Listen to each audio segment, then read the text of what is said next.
Assalamualaikum warahmatullahi wabarakatuh. Waalaikumsalam warahmatullahi wabarakatuh. Bismillahirrahmanirrahim. Alhamdulillahirabbil alamin. Wassalatu wassalamu ala asyrofil anbiya'i wal mursalin ala alihi wa sahbihi ajmain. Amma ba'd. Hadratul kiram wal muhtaramin, wabil khusus yang sama-sama kita ta'zimi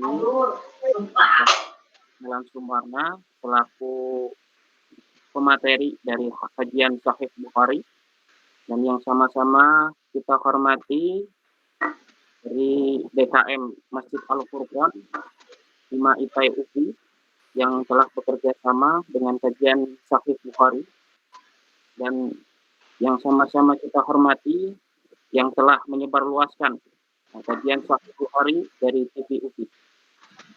Dan para jamaah kajian hadis Sahih Bukhari sama-sama kita muliakan dan mudah-mudahan selalu diberi kesehatan, amin ya rabbal alamin. Yang pertama, marilah kita mengucapkan alhamdulillah sebagai rasa syukur kita kepada Allah Subhanahu wa taala. Salawat masalam semoga tetap tercurah dan terkuatkan kepada Nabiullah Maulana Muhammad sallallahu alaihi wasallam. Kenalkan, saya Muhammad Al-Fatih sebagai moderator yang akan membawakan susunan acara kajian Sahih Bukhari. Acara yang pertama adalah pembukaan. Mari kita buka kajian Sahih Bukhari ini dengan mengucapkan basmalah, dan diharapkan para jamaah tetap mute mic-nya.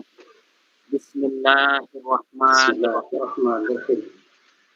Acara yang selanjutnya kepada acara inti, yaitu kajian hadis Sahih Bukhari pada Bapak Dr. Salam Sukarna, dipersilakan. Terima kasih.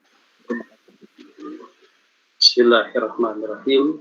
Assalamualaikum warahmatullahi wabarakatuh.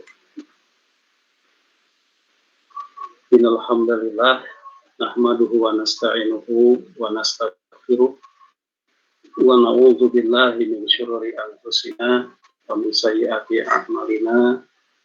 May yahdihillahu fala mudhillalah wa may yudhlilhu fala hadiyalah. Asyhadu an la ilaha illallah wahdahu la syarikalah wa asyhadu anna Muhammadan abduhu wa rasuluhu la nabiyya ba'dah.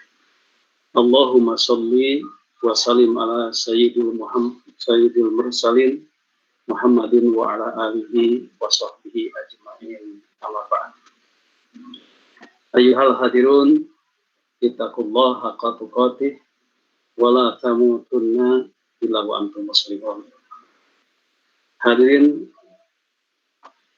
jamaah yang Allah muliakan, alhamdulillah pada sore hari ini kita kembali bersua dalam bahasan tentang Kitabul Ilmi. Insya Allah ini materinya sudah di-share. Ini sudah terlihat ya oleh hadirin sekalian kan materinya? Sudah ya? Ya, sudah terlihat. Nah, kita masuk sekarang pada bab. Nah, ini kita perbesar dulu. Nah, kita masuk pada hadis nomor 71, yakni bab tentang man yuridillahu bihi khairan yufaqihu fiddin. Di bab tentang barang siapa yuridillahu yang Allah kehendaki bihi dengannya, ya, yaitu khairan kebaikan. Di barang siapa yang Allah kehendaki adanya kebaikan, yufaqihu fiddin, niscaya Allah fakihkan dia, Allah pahamkan dia dalam urusan agama. Nah, hadirin rahimakumullah, seperti yang sudah disampaikan pada bab kajian ilmu itu, kita masih melihat dengan beberapa hadis yang lainnya yang dirasa mewakili. Nah, sebenarnya garapan yang tertunda itu sudah jauh. sudah kira-kira sampai hadis 90, namun karena banyak yang bergabung, yang baru bergabung, sehingga ada baiknya kita kemudian mengulang beberapa hadis yang dirasa mewakili. Setelah itu kita melanjutkan garapan atau hansa yang tertunda beberapa waktu ke belakang. Nah, kita masuk sekarang pada hadis nomor 71, yaitu bab tentang barang siapa yang Allah kehendaki, maka Allah pahamkan dia dalam masalah agama. Hadirin rahimakumullah, jamaah sekalian yang Allah muliakan, seperti yang sudah sering disampaikan di awal, ini barangkali ada yang baru bergabung, jadi bahwa kita mengkaji Al-Quran dengan mengkaji hadis itu berbeda. Kalau mengkaji Al-Quran, itu kita tidak dihadapkan kepada rawi dan sanad.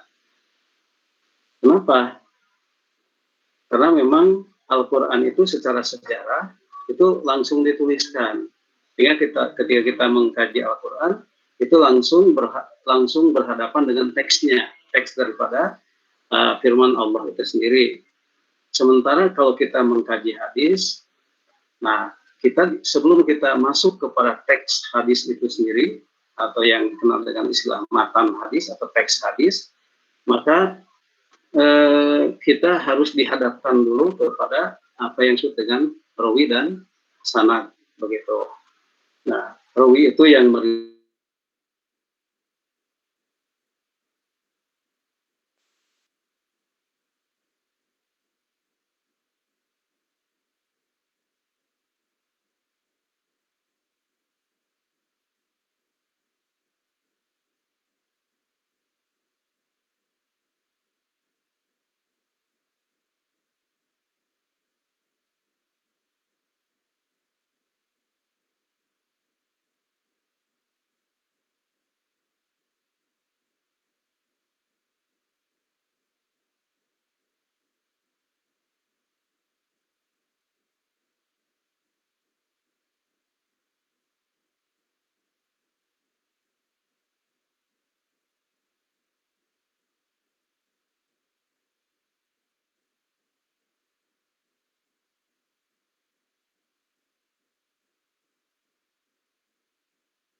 Halo. This call is now being recorded.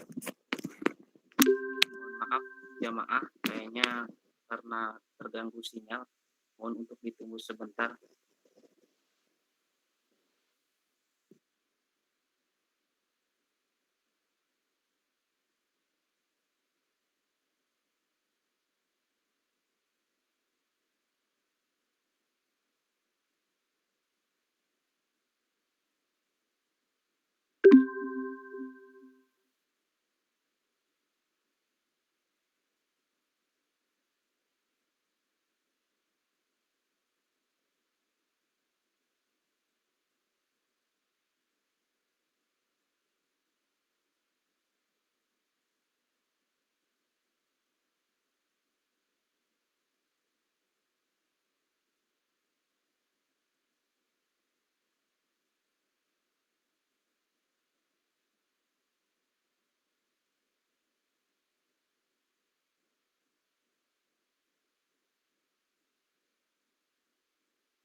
para jamaah, mohon maaf, mungkin Bapak masih kendala jaringan.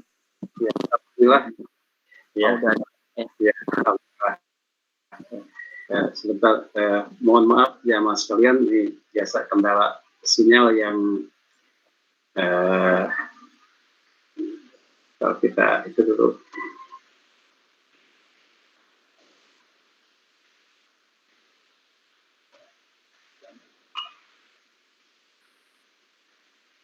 Ya, baik, kita kembali.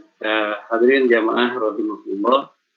Jadi kita kembali, ya, mohon maaf ada sedikit gangguan teknik. Jadi kita kembali bahwa berbedanya kajian hadis dengan Al-Quran itu seperti itu. Jadi kalau kita mengukur otentisitas hadis itu kan dari rawi dan sanadnya yang membawa periwayatan tadi. Nah, oleh karena itu, ketika kita mengkaji hadis, itu kita disuguhkan dahulu kepada rawi dan sanad sebagai bukti otentisitas tidaknya hadis tadi dari Rasulullah SAW. Nah, kita masuk kepada hadisnya, kita baca di sini. Hadatsana telah menceritakan kepada kami, maksudnya kepada Imam Bukhari. Jadi Imam Bukhari itu ketika dia menulis dalam kitabnya tentang hadis ini, dia menyandarkan periwayatan hadis itu kepada gurunya, sehingga dia katakan hadatsana, menceritakan kepada kami siapa? Ini Sa'id bin Bufair. Nah, Sa'id bin Bufair. Qala, katanya. Nah, kata siapa? Kata Sa'id bin Bufair. Nah, kenapa Sa'id bin Bufair itu mengatakan? Karena dia juga menyandarkan pemberitaan ini kepada gurunya. Sehingga dia mengatakan, hadatsana, menceritakan kepada kami siapa? Ibnu Wahbin. Nah, berarti Ibnu Wahbin itu adalah guru daripada Sa'id bin Bufair. Nah, gitu. Nah, kata Ibnu Wahbin, hadis ini juga dia dapatkan an Yunus dari Yunus, gurunya. Guru beliau, guru Ibnu Wahbin. Nah, kemudian Yunus juga kemudian mendapatkan hadis ini dari siapa? Dari Ibnu Syihab. Nah, Ibnu Syihab berarti gurunya Yunus. Nah, qala, lantas Ibnu Syihab berkata. Nah, ya ini kata Ibnu Syihab, qala, berkata siapa? Humaid bin Abdurrahman. Nah, Humaid bin Abdurrahman telah berkata begini, Sami itu aku mendengar Muawiyah radhiyallahu anhu itu khotiban, berbicara, berkhutbah. Nah, begitu. Jadi hadirin sekalian, ini sanad-sanadnya. Jadi sanad Imam Bukhari yang pertama adalah Sa'id bin Bufair. Ini sanad itu rujukan atau referensi. Nah, kemudian sanad yang kedua sebagai guru Sa'id bin Bufair adalah Ibnu Wahbin. Sanad yang ketiga adalah Yunus. Yunus sebagai guru daripada Ibnu Wahbin. Nah, kemudian sanad berikutnya adalah Ibnu Syihab sebagai guru daripada Yunus. Nah, Ibnu Syihab berkata, kata beliau, Humaid bin Abdurrahman. Nah, berarti Humaid bin Abdurrahman itu gurunya Ibnu Syihab. Nah, beliau mendengar Muawiyah, sahabat Nabi itu Muawiyah berkata, berkhutbah di sini, begitu. Nah, jadi itu sanad itu diurutnya dari Imam Bukhari terus sampai sahabat.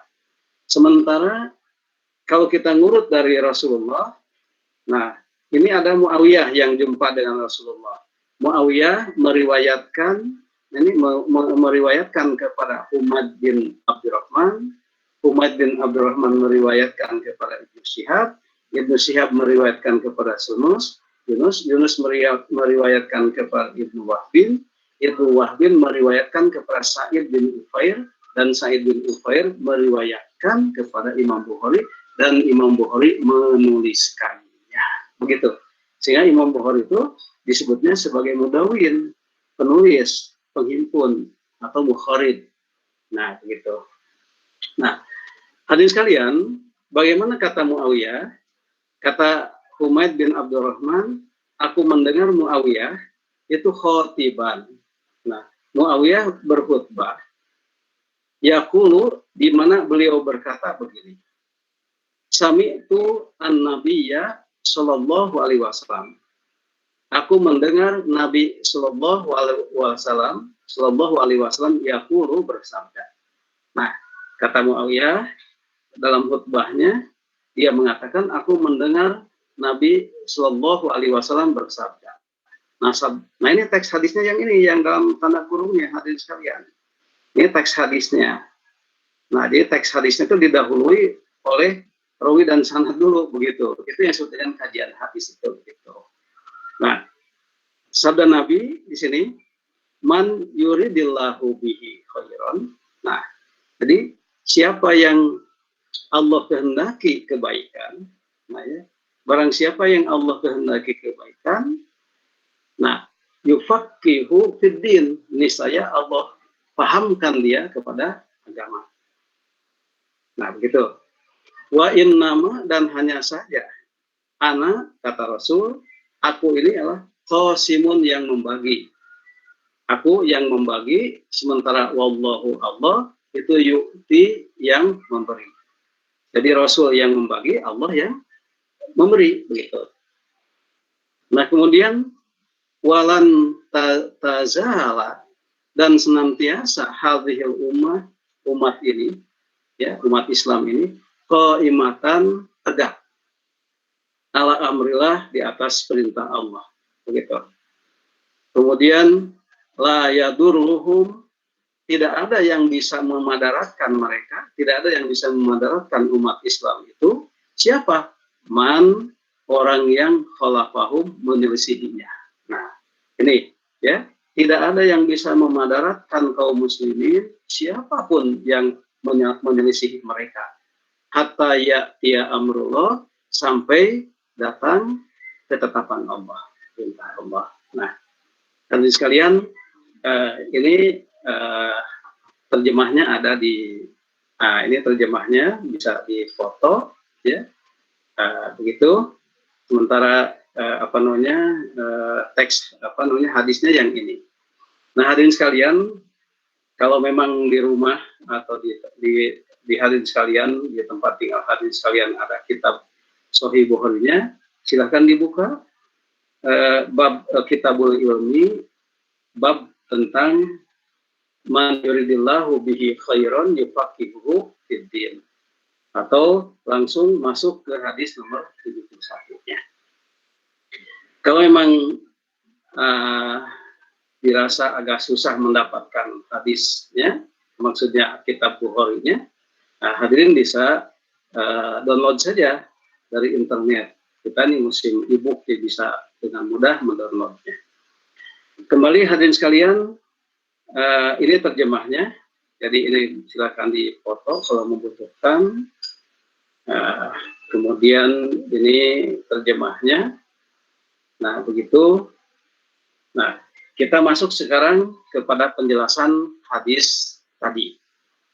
Hadirin rahimakumullah, dimanapun Anda berada, kita masuk kepada penjelasan hadis. Nomor 1, ini. Hadis ini menunjukkan kebolehan seseorang untuk mengajar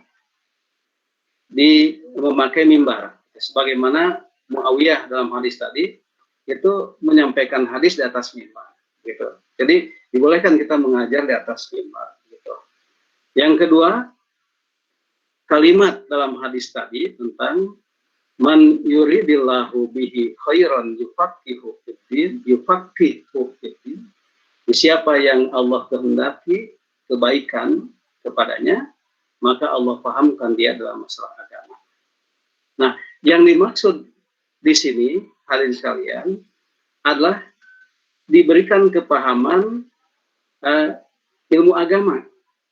Nah, kan jadi kalau Allah menghendaki kebaikan kepadanya, maka kebaikan yang dimaksud itu adalah pemahaman kepada ilmu agama. Nah, ilmu agama itu banyak. Ada ilmu waris, misal ada ilmu tentang itu, tentang ini, begitu ya. Dalam ilmu agama itu banyak. Ya. Nah, ilmu mana yang dimaksud? Yang dimaksud adalah ilmu tauhid. Jadi, yang dimaksud dengan yufaqihu fiddin itu adalah memahami ilmu agama, terutama yang terkait dengan ilmu tauhid. Kenapa begitu?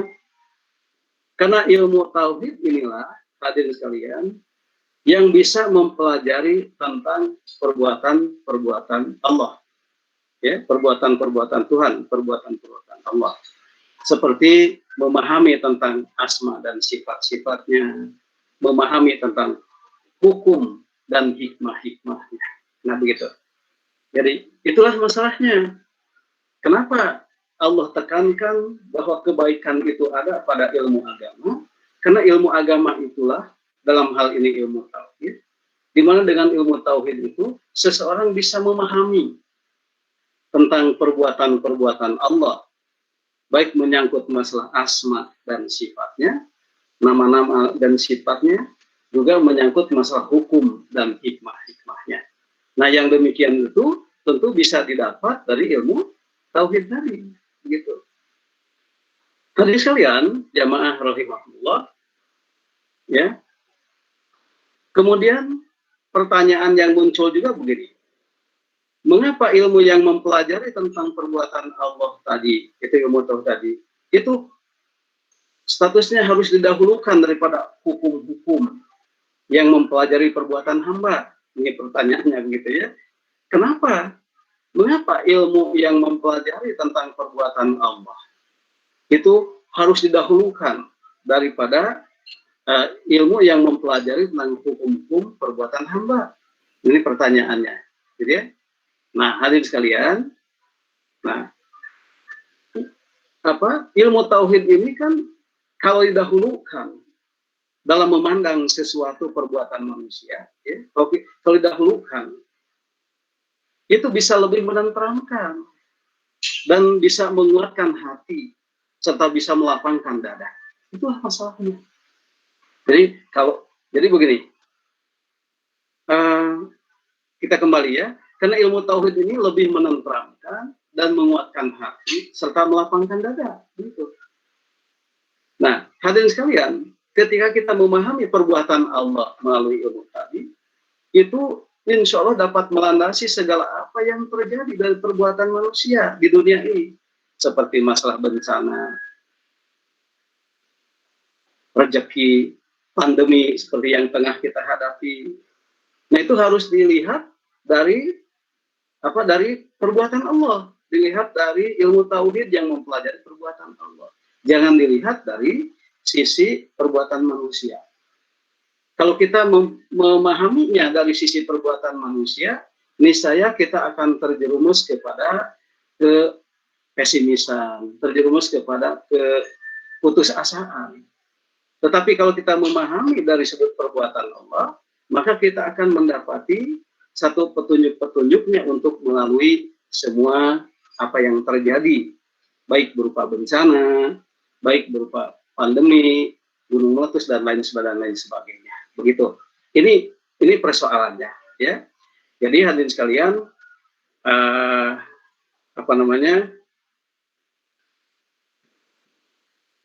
itu masalahnya. Jadi kenapa kita harus mendahulukan ilmu agama dibanding ilmu manusia? Karena dengan ilmu agama ini, terutama dalam ilmu tauhid ini, kita akan dituntun untuk memahami perbuatan-perbuatan Allah. Ya, dan itu harus didahulukan dari perbuatan manusia. Nah begitu. Itu yang dimaksud dengan man yuridillahu bihi khairan yufaqihuhu fiddin. Gitu. Hadirin sekalian, terkait dengan masalah yuridillahu, nah kehendak Allah tadi ya, kehendak Allah tadi, maka iradah Allah itu sesungguhnya dibagi dua. Jadi iradah Allah atau kehendak Allah itu terbagi atas dua. Ada iradah kauniyah, ini ada iradah kauniyah, ya. Kemudian juga ada iradah syariah. Nah, jadi ada iradah kauniyah, ada iradah syariah. Apa yang dimaksud dengan iradah kauniyah? Yang dimaksud dengan iradah kauniyah yaitu kehendak Allah di alam. Jadi, iradah kauniyah itu kehendak Allah di alam, baik yang buruk ataupun yang baik. Baik yang Allah cintai atau yang tidak. Maka itu kehendak Allah itu di alam. Ya. Jadi iradah kauniyah ini adalah kehendak Allah di alam semesta, baik yang buruk ataupun yang baik, yang dia cintai atau yang dia benci, yang miskin atau yang kaya, dan lain sebagainya, itu semua kehendak Allah di alam. Begitu. Hadirin sekalian, iradah ini bersifat pasti terjadi. Nah, di iradah ini bersifat pasti terjadi.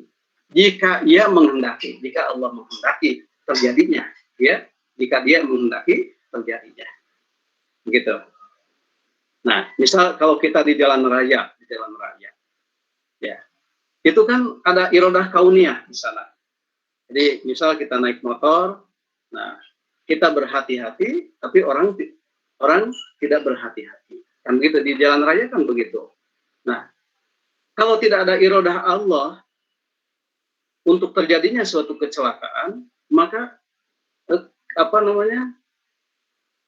kalau tidak ada kehendak Allah untuk tidak terjadi kecelakaan, ya, ini Allah tidak menghendaki kecelakaan, maka hampir setiap menit terjadi kecelakaan di jalan raya. Bagaimana tidak? Kita hati-hati, orang lain tidak, atau kita lengah, orang lain hati-hati, sehingga terjadi kecelakaan. Tetapi di sini ada iradah Allah yang mengayomi segalanya, gitu ya.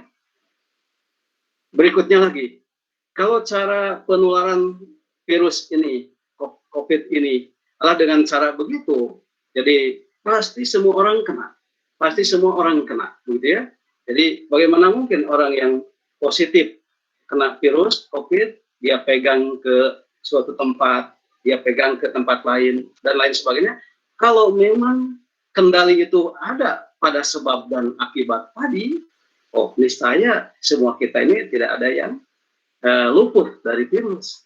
Tetapi di sini ada kehendak Allah yang mengayomi seluruhnya. Nah, oleh karena itu, hadirin sekalian, jadi ada iradah Allah di alam ini, iradahnya berbentuk pasangan tadi ya, ada baik, ada buruk, ada cinta, benci, dan lain sebagainya. Ada kehati-hatian, ada kelonggaran. Nah, itu semua akan terjadi jika Allah menghendaki. Begitu ya. Nah, coba kita lihat dalam Quran surat Al-An'am ayat 39. Allah Subhanahu wa taala berfirman, hadirin sekalian, A'udzubillahi minasyaitonirrajim. Walladzina kadzdzabu, dan orang-orang yang mendustakan kepada ayat-ayat kami, ya. Nah, ini walladzina kadzdzabu, dan orang-orang yang mendustakan di ayatina kepada ayat-ayat kami. Nah, mereka itu sumun wa bukmun. Jadi tuli dan bisu. Fi zulumat, berada dalam kegelapan yang berlapis-lapis. Nah, begitu ya. Man yasha'illahu, siapa yang Allah kehendaki, ya, siapa yang Allah kehendaki, maka yudlilhu, Allah sesatkan dia. Wa man yasha, dan siapa yang Allah kehendaki, yaj'alhu, Allah jadikan dia itu ala siratim mustaqim, di atas jalan yang lurus. Nah, hadirin sekalian, dalam surat Al-An'am ayat 39 di atas, nah, Allah menyampaikan kepada kita tentang orang-orang yang mendustakan ayat-ayat Allah. Mereka itu sumun wa bukmun, tuli dan bisu.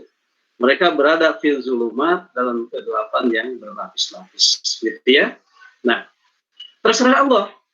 Bagi Allah, terserah Allah. Apakah kemudian ada yang ditunjukinya, atau kemudian ada yang disesatkannya. Namun demikian, tentu saja kehendak Allah itu secara umum, ya, secara umum kehendak Allah itu bertumpu kepada apa yang dilakukannya. Kalau mereka itu mendustakan ayat-ayat Allah, ya pasti sumum-bukmun. Nah, ujung-ujungnya tentu saja mereka berada dalam kesesatan. Tetapi nanti di depan hari boleh jadi karena ada sesuatu hal, Allah tunjuki dia kepada jalan yang lurus tadi. Nah ini, jadi ayat ini mengetengahkan kepada kita tentang iradah Allah di alam semesta, begitu ya. Nah, itu diantaranya. Hadirin sekalian, apa yang dimaksud dengan iradah syar'iyah? Iradah syar'iyah. Iradah syar'iyah itu adalah kehendak Allah yang dia cintai saja. Nah, jadi ada iradah kauniyah, ada iradah syariah. Kalau iradah syariah itu adalah iradah di mana iradah itu kehendak, yaitu kehendak Allah yang hanya dia cintai saja. Ya Allah hanya mencintai saja. Artinya hal-hal yang sifatnya positif saja. Umpamanya pada Quran surat 2 Al-Baqarah ayat 185. Di sini Allah Subhanahu wa taala berfirman, ya, A'udzubillahi minasyaitonirrajim. Syahrul Ramadan alladzi unzila fihil Qur'an hudan linnas wa bayyinatin minal huda wal furqan. Faman syahida minkumus syahra falyasumhu wa man kana maridun ala safarin fa iddatum min ayyamin ukhra. Nah, yuridullahu bikumul yusra wala yuridu bikumul usra. Nah, walitukmilu al-iddata walitukabbirullaha ala ma hadakum wa la'allakum tashkurun. Hadirin jamaah yang Allah muliakan, jadi ini sengaja dikutipnya utuh satu ayat. Nah, padahal yang jadi contoh, yang jadi kalimat yang jadi contoh itu pada kata ini, pada kata nah ini.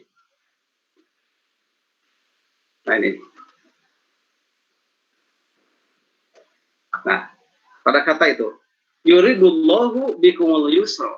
Allah itu menghendaki kepada kalian itu al-yusra, kelapangan.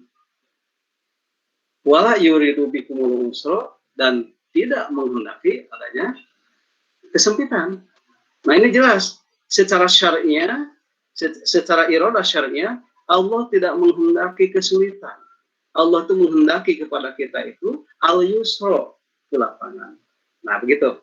Ini ayat ini menunjukkan iradah yang sifatnya syariah.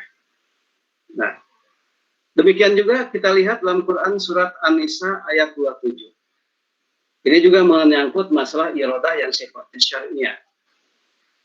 Wallahu yuridu an yatuba alaikum wa yuridul ladzina yattabi'una syahawat antamilu mailan azima. Jadi wallahu yuridu ayyatuba alaikum, dan Allah itu menghendaki apa? An yatuba alaikum, untuk menerima tobat atas kalian.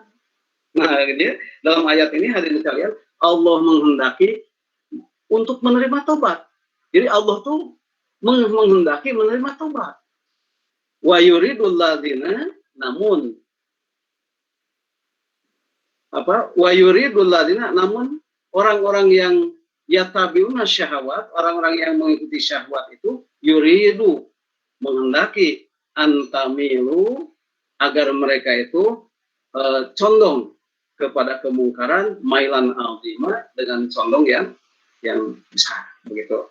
Nah, jadi kalau Allah menghendaki menerima tobat, tetapi orang-orang yang mengikuti syahwat itu menghendakinya apa? Yang menghendaki untuk condong kepada kemungkaran. Nah, jadi hadirin sekalian, itu yang dimaksud dengan iradah tadi. Nah, kemudian yang keempat, dimaksud dengan dalam hadis tadi ada kata wa inna ma'ana qasimun wallahu yu'ti. Ya, jadi hanya saja anak qasimun, aku yang membagi, wallahu yu'ti, sementara Allah yang memberi. Ini merupakan kelanjutan dari kalimat man yuridillahu bihi khairan yufaqihu fiddin. Maksudnya bahwa Rasulullah itu diperintahkan untuk membagi-bagi ilmu.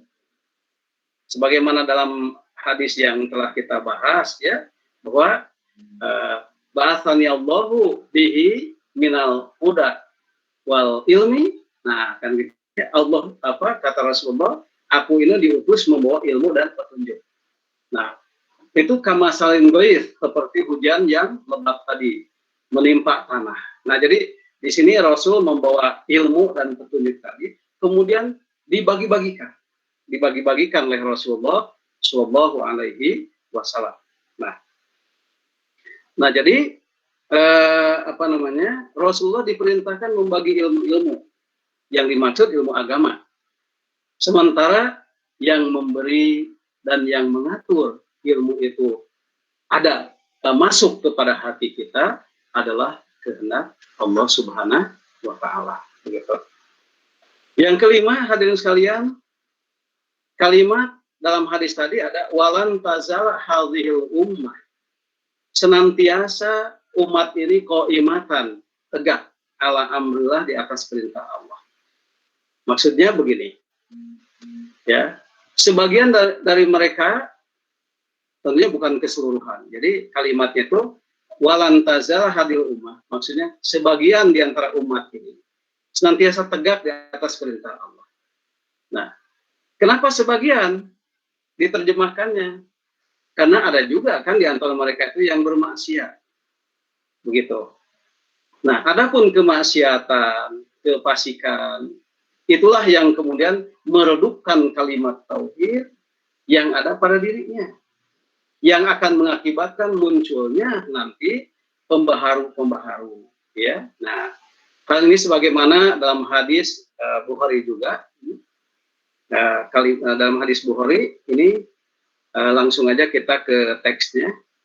Nah, Rasulullah bersabda di sini, nah, la tazalu, senantiasa, min ummati, dari umatku, itu kaumun, ada kaum zohirina ala nas, yang mereka senantiasa dohir di atas manusia lainnya, ya, senantiasa tegak di atas manusia lainnya, hatta ya'tiyahum amrullah, sampai datang kehendak Allah kepada mereka.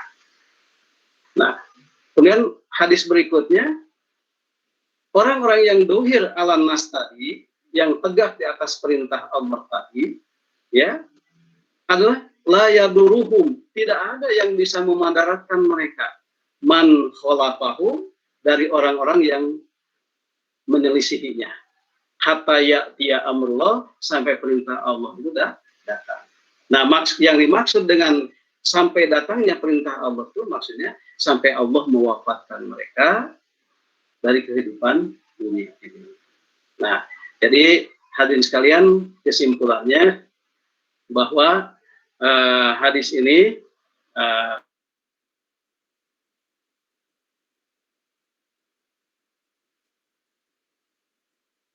kehendak di sini adalah kehendak.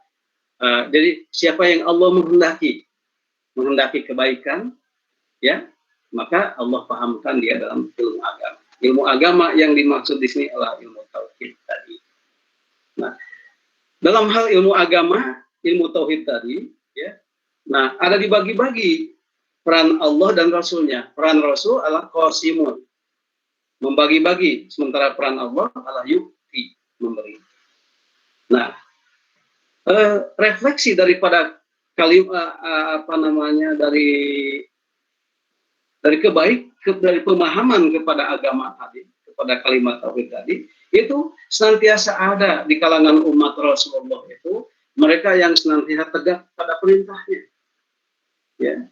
Nah, kemudian kepada mereka tidak ada yang bisa memadaratkannya sampai kemudian mereka diwafatkan oleh Allah Subhanahu wa Ta'ala. Demikian hadirin rahimahullah kajian kita hari ini.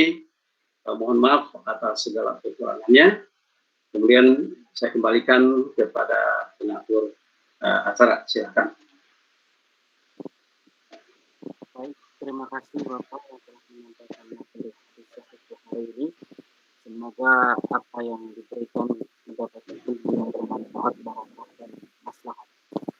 Untuk yang selanjutnya adalah tanya jawab. Silakan jamaah yang ingin bertanya untuk menuliskan ketik di chat. silakan para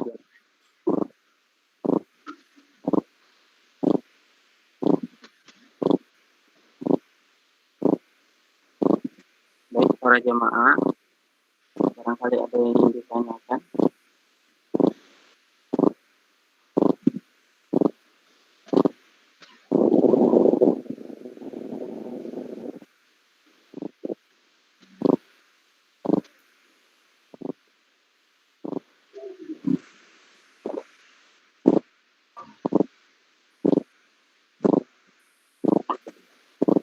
Ada pertanyaan, silakan. Itu Alvin, lewat chat boleh, langsung boleh. Kalau lewat chat bisa melalui aplikasi ini, Meet, bisa melalui link TV Edu. Silakan dikabarkan.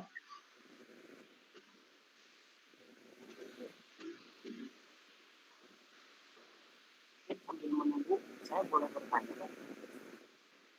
Gimana?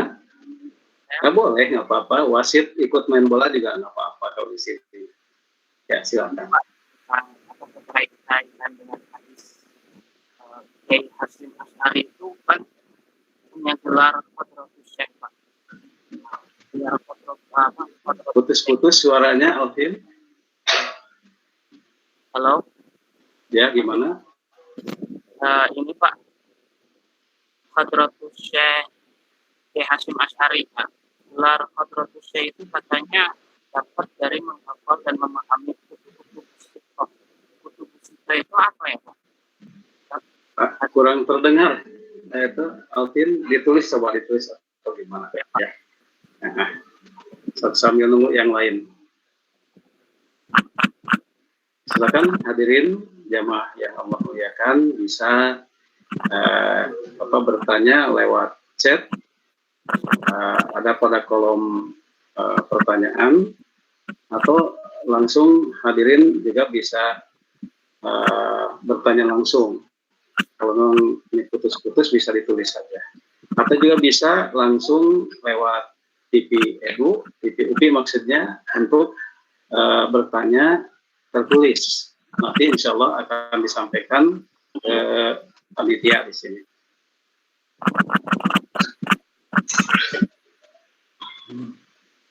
Silakan, barangkali ada pertanyaan.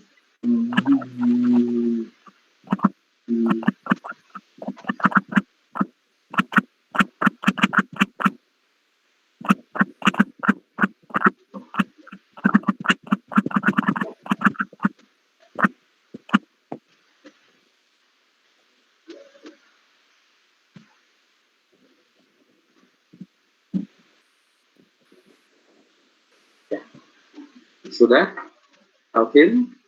Ya, Pak. Ya.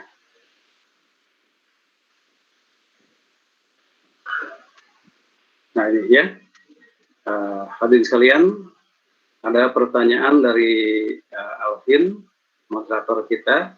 Gak apa-apa, di sini nggak masalah. Wasit ikut nendang bola nggak masalah. Ya. Jadi menurut Alvin itu Kiai Haji Hasyim Al-Asy'ari ini memiliki gelar Hadratus Syekh.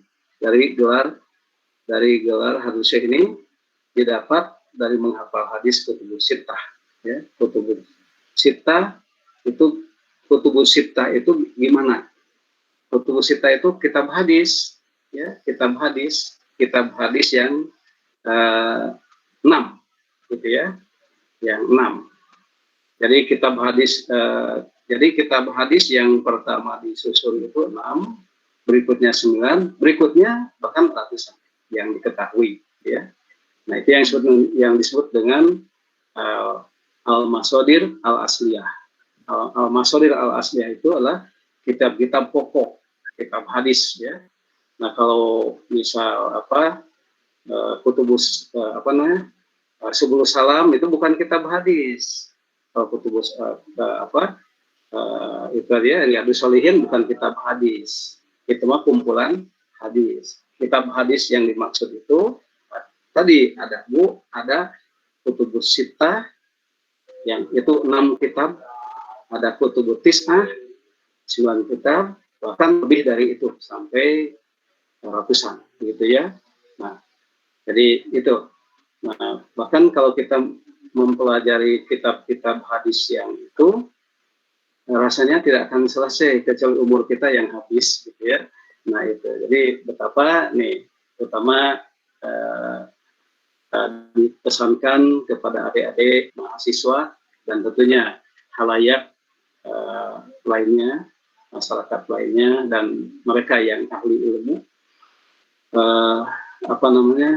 untuk selama hayat di kandung badan, malah kita mempelajari ilmu-ilmu hadis ini, ya, mumpung hayat ini masih ada di badan kita, ya semampu yang kita miliki, ya. Inginnya sih kita bisa mempelajari sejumlah ratusan daripada kitab hadis tadi, tetapi tidak mungkin. Yang selesai bukan kitab-kitab itu yang kita pelajari, malah umur kita yang habis, gitu. Nah itu, ya, baik itu Alvin, ya, silakan dibacakan Alvin, itu ada pertanyaan. Pertanyaan dari Bismillah, mohon maaf Pak, izin bertanya, saya masih awam. Ilmu agama itu ada apa saja ya Pak? Yang saya tahu hanya ilmu tauhid, ilmu fikih, dan ilmu yang mana yang paling dasar yang kita ketahui dan pelajari. Ya, baik. Jadi ilmu agama itu kan banyak, dan ilmu pendukung, ya, termasuk ilmu pendukungnya. Nah, ilmu agama itu ada ya macam-macam. Tadi sudah disampaikan ada ilmu tauhid, ada ilmu fikih, ada ilmu yang lainnya. Mungkin juga dalam kategori ilmu pendukung juga ilmu bahasa Arab. Karena tanpa kita paham bahasa Arab juga susah kita mempelajari ilmu agama, ya. Nah, kemudian mungkin ada ilmu-ilmu lainnya, ya, yang harus kita pahami, gitu. Ada ilmu waris dan sebagainya, gitu. Nah, tetapi di antara ilmu-ilmu itu ada ilmu tauhid. Nah, itu yang jadi pokok daripada ilmu-ilmu agama yang lainnya. Ilmu tauhid tadi. Karena ternyata dengan ilmu tauhid itu kita akan mempelajari perbuatan-perbuatan Allah. Gitu. Nah, gitu ya. Kita akan mempelajari tentang hukum-hukumnya, mempelajari tentang hikmah-hikmahnya. Nah, ilmu ini hadirin sekalian harus didahulukan atas ilmu lainnya. Kalau ilmu lainnya kan mempelajari perbuatan manusia. Kenapa ilmu tauhid itu harus didahulukan atas ilmu-ilmu manusia? Walaupun dua-duanya wajib. Yang satu fardu ain, yang satu lagi fardu kifayah. Gitu. Nah, kenapa ilmu tauhid itu harus didahulukan daripada ilmu selainnya? Sebab kalau kita mendahulukan ilmu perbuatan manusia, gitu ya, ini kita tidak akan selesai dalam menyikapi berbagai persoalan, begitu. Tidak akan selesai. Kita akan terjebak pada kepesimisan, kita akan terjebak kepada keputusasaan, dan lain sebagainya. Tetapi kalau kita menghadapi realita di alam itu, bencana dan lain sebagainya, itu kemudian kita mendahulukan dengan ilmu Allah, ilmu tauhid, maka kita akan senantiasa tegar menelusuri kehidupan itu. Begitu. Misal masalah pandemi ini, ya. Nah, kalau dilihat dari sisi perbuatan manusia, nanti kita terjebak untuk salah menyalahkan, terjebak pada konspirasi ini, terjebak pada itu dan ini. Akibatnya nggak selesai, gitu. Tetapi kalau kita dilihat dari ilmu Allah tadi, maka kita akan dapat nanti Allah akan memberikan hikmah, memberikan petunjuknya kepada kita untuk mencari solusi yang terbaik, begitu. Baik, gitu, hadirin sekalian. Berikutnya, Alvin. Ya. Jadi ada, ya. Ismail Andri. Ya. Izin bertanya Pak. Yang saya tangkap dari penjelasan Bapak, ilmu agama itu fardu ain ya Pak. Nah, bagaimana jika ada seseorang yang juga menekuni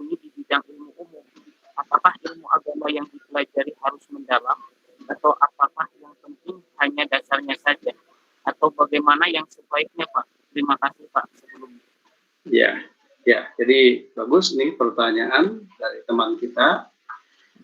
Hadirin sekalian, ini pertanyaan yang bagus. Jadi ini seperti yang tadi sampaikan bahwa ilmu agama itu fardu ain. Ilmu agama itu fardu ain. Nah, sekarang persoalannya banyak di antara kita yang menekuni bidang ilmu umum. Nah, sekarang persoalannya apakah ilmu agama yang dipelajari itu harus mendalam ataukah hanya sebatas dasarnya saja? Nah, begitu. Nah, ini bagus sekali, hadirin sekalian. Jadi ilmu agama dan ilmu umum sama-sama fardu, sama-sama wajib. Nah, sama-sama. Dua-duanya sama-sama untuk dunia. Jadi saya ingatkan lagi hadirin sekalian bahwa kita tidak boleh membagi ilmu itu antara ilmu agama dan akhirat. Maksudnya antara ilmu dunia dan akhirat. Di akhirat itu tidak ada ilmu. Karena akhirat itu tempat mengenai hasil, tempat berpanen raya.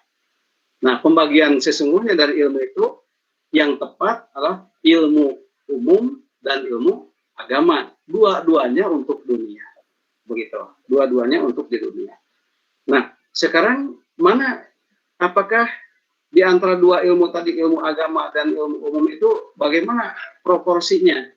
Nah, sama dua-duanya wajib untuk kita cari, wajib kita cari baik ilmu agama maupun ilmu umum. Hanya tingkat kewajibannya berbeda. Kalau ilmu agama itu fardu ain, alasannya apa? Alasannya karena kita orang Islam. Karena kita orang Islam butuh pencerahan untuk bagaimana mengabdi kepada Allah, untuk bagaimana kita melaksanakan hubungan hablum minanas dan hablum minallah. Nah, sehingga kita dituduhkan oleh Allah jalan menuju surga. Itulah pentingnya ilmu agama karena kita sebagai muslim. Nah, sementara ilmu umum itu, hadirin sekalian, sifatnya ilmu umum itu fardu kifayah. Masih wajib juga, hanya bentuknya kifayah. Fardu kifayah itu kewajiban yang gugur karena sudah diwakili oleh yang lain. Begitu. Nah, fardu kifayah itu, ilmu umum itu fardu kifayah. Artinya, di antara kita kan beda-beda. Ada yang petani, ada yang pedagang. Nah, tentu petani memerlukan ilmu tani, pedagang memerlukan ilmu dagang. Nah, teman kita yang masuk jurusan fisika juga belajar fisika, tetapi dia tidak wajib mempelajari ilmu ekonomi. Bukan tidak perlu, ekonomi perlu, tapi sudah diwakili oleh mereka, teman-teman kita yang belajar di ekonomi. Nah, seperti itu. Nah, kita kembali bahwa kita ini wajib mempunyai ilmu agama, tentu ada batas-batas minimalnya. Ya, ada batas-batas minimal, tidak semua harus dipelajari oleh kita. Ada batas-batas minimalnya. Batas minimal yang dimaksud itu adalah terkait dengan akidah yang benar, ilmu agama yang terkait dengan akidah yang benar, ilmu agama yang terkait dengan akhlak yang mulia, ilmu agama yang terkait dengan ibadah yang benar. Nah, itu yang wajib dimiliki oleh kaum muslimin secara umum terkait dengan ilmu agama yang terkait dengan ibadah yang benar, akidah yang lurus, dan akhlak yang mulia. Nah, begitu. Sementara ilmu agama yang sifatnya di atas itu menjadi kekhususan. Seperti di antara kita ada yang ahli bidang hadis, ahli bidang tafsir, dan sebagainya, itu kekhususan yang sifatnya fardu gitu. Nah, itu hadirin sekalian. Nah, ini pertanyaan dari saudara dari silakan, barangkali masih ada. Alvin.